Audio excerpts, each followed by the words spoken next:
Nakatape po.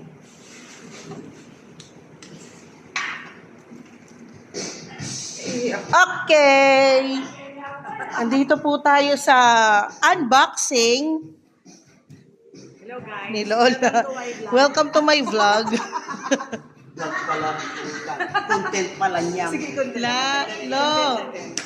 Content mo na yan. Go. Hello guys!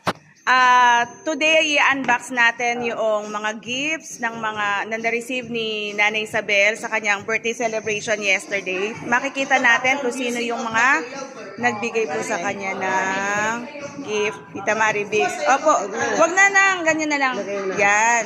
Ilabas mo yan. Aba, nagbubukas kami, sasayaw. Ipunin niyo yung mga paper box. Paper, ano. Ayan na. Ayan, panlunis yan lang ha. Ito walang name. Tanda niya yan.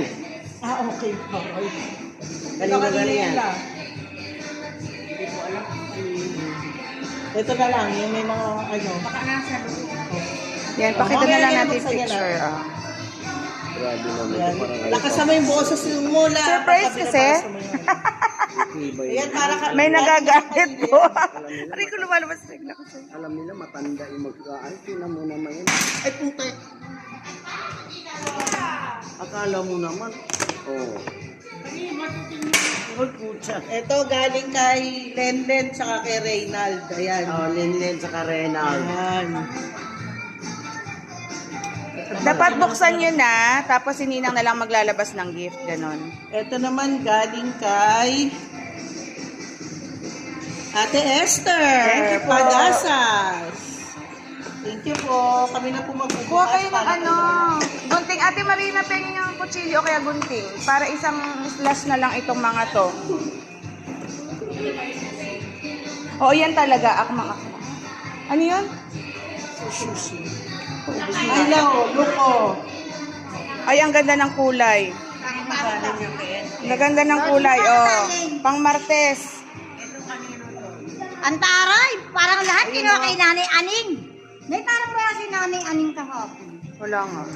Ate, lalawaning? Kay ano to? Ito Kay shampoo. Lenlen. Galing ba ito kanina na? Ito kay Lenlen ito. Galing Kay Lenlen. Shampoo. Tanggalin mo yung paper bag, ilabas mo na kagad muna. Ano, tatanggalin na natin pala sa ano. Ito. Pag samasamahin yung paper bag. Oh, ito oh. May padasas. Kay Esther. Yan kay Ate Esther yan. Ganyan muna na, mamaya na ayusin ng tuklet.